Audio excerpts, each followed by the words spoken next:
Hello, I'm Angela Harrington Rice. Thank you for tuning in. A Woman's Place.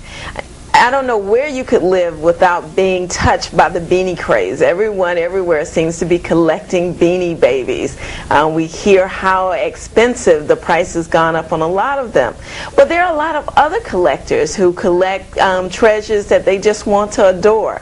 And one such treasure is black dolls. So joining me today on A Woman's Place is Pat Green of Doll Maker's Delight. Thank you so much for being here on A Woman's Place. And I think there's a rage in terms of people collecting black dolls. We may not hear about it as much as we hear about Beanie Baby collectors, but there are a lot of people who are collecting black dolls.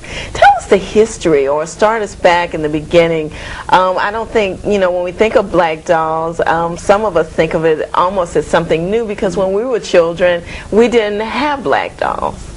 Black dolls have been around actually for a very long time. They've been very hard to find due to the surging of more and more people getting more into their history and stuff. Black dolls have become more available. For instance, the one I'm holding is a black doll from the 1930s. And this doll here, she's made up of stuff called composition, which was sawdust and glue. But one problem we had then was it was really just a white doll spray painted black. Now we've come to where we really have dolls sculpted to be black dolls. And black doll shows are starting to happen all over the country. There's several major black doll shows throughout the United States that's happening several times a year, which I think has really helped the black doll maker as well. A lot of manufacturers see it's a way to make money, so they are also producing more and more black dolls. Okay, and some of the dolls, I guess, in the beginning were almost stereotypes, and maybe a lot of black people didn't gravitate towards those dolls. As you said, a lot of them were just spray painted black, but didn't have any of the features that we know or we consider black features. Yeah, and another thing with the black dolls, like you said, they were very scary. A lot of times they were really black, dolls, and they made them pickaninnies and all of this. So that's one reason we cannot go back and find and trace a lot of those, because the kids were very ashamed of them a lot of times. They would go out and deliberately destroy the dolls and hide them. We didn't have money to buy dolls, so a lot of times they were made of socks, they were made of corn husks, and a lot of materials that could not withstand, say, 100 years. And very few, a lot of the German dolls that was produced in the 1800s, they did make them in black dolls out with the porcelain head and the composition armature body.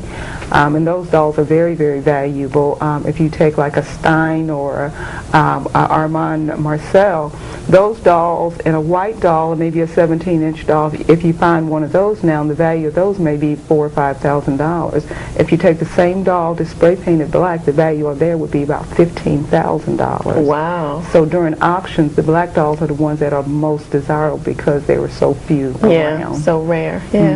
So tell us how you became interested in doll making. I've just always loved dolls. I never grew up. And I got interested in the doll making because I really like pretty dolls, but I couldn't find any that looked like me and what I wanted. So I just began on a long journey of trying to find out how to make the dolls. I bought my first piece of porcelain. I had no idea what to do with it, and I just kept looking at it. When was it going to turn brown? And a lady was generous enough to say, if you got a few Saturdays, come down and I'll help you. And that was the beginning. And then I took a lot of classes and workshops. But I've just always just loved dolls and stuff. I had tons and tons of Barbies. Just any kind of doll I just loved. And then I started doing a lot of cloth dolls because I didn't have access to kilns and everything like that. And if you go to shows, you'll notice a lot of black doll makers do cloth and things like that because we don't have the access sometimes to the materials needed to make, say, a porcelain doll or a resin doll and things. Okay. And were you collecting before you actually started to make the dolls? Yes. Okay. I still had a few dolls from my childhood, and I never really stopped as a teenager, but you kind of started getting picked on a little bit. So I kind of got away from it, and then when I had a child, it was a girl, and that's been 15 years ago, so I've been collecting now and again for 15 years. Okay. Well, tell us about some of the dolls that you brought for us, because a lot of times when there are a lot of women and men who are collecting dolls. And some of us just purchase dolls because we like them and really don't know anything about the doll market, what you should look for if you're planning to collect dolls. As I say, a lot of us just collect dolls because we like them.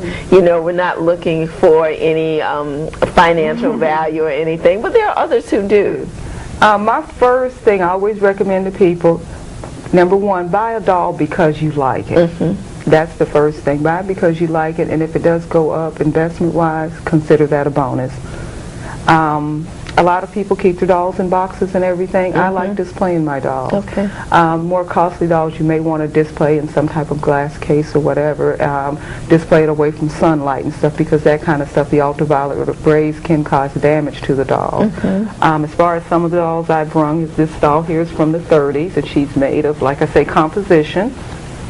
Moving from the 30s, this doll here, she's from the 40s. You can notice her clothes is like organza, which is fabric you really don't see a lot of. She's made of something called magic skin, so she's very delicate now, because of the war effort, they wasn't making a lot of vinyl, well, plastic dolls and things like that, because they needed that for the war. So this is something called magic skin, and it's not a lot of those available now, because they would, like, say, if they got wet, they melted. In the sun, they would start just sticking together and come like it's like a balloon. It's almost like a thick latex. So it's not a whole bunch of these left around today, and that's from the 40s. And then this little doll here, she's from the 60s, from a company called Madame Alexander. They're in Harlem, New York, and they've been around since they're celebrating their 75th anniversary. And that's a black doll? No, it's a white doll company. But they did begin to make black dolls, and they did use a separate mold, so it wasn't the same mold that you would find a white doll necessarily in. And those are very, very collectible, the Madame Alexander dolls. And how would you know it's a Madame Alexander? Is there any type of imprint or anything that you would look for? Almost all collectible dolls, if you turn them to the back, with Madame Alexander, she also marks all of her clothes, because her clothes are just as collectible as the doll. But when you look up under here, you will see a marking under the neck, and it will tell you the year. Like that says Alexander 1965. Oh, okay. Wow, I didn't know that. So you would know when it is. Okay, so all dolls aren't collectible. All dolls are collectible. Whether they will ever raise or go up in value is a different story. Okay, but the ones that usually will go up in value have some type of marking. Some type of way. Okay. And all dolls, too, also come with a hang tag. And it's always good to try to keep the doll's hang tag attached to the arm, but a lot of times it will come off. So I always take it and tuck it down into the panties of the doll. Okay. And that way I always know where it is, and I can go back and identify my dolls later on. Okay. So you want to keep it on the arm if you can. What about when displaying it, though? You don't want the Well, tags. that's why I take mine off and put just them. A lot of people say they take their dolls, they get an extra photo album book, and they put all of their cards from the doll along with a picture. They take a snapshot, and they attach the snapshot and then information about the doll, all hang tags, price they paid, and everything. Okay. Because on down the line, you do forget about the prices. Another little doll is quite funny looking, and it's just a little cloth doll. And this doll was put out in the late 60s and early 70s, and it's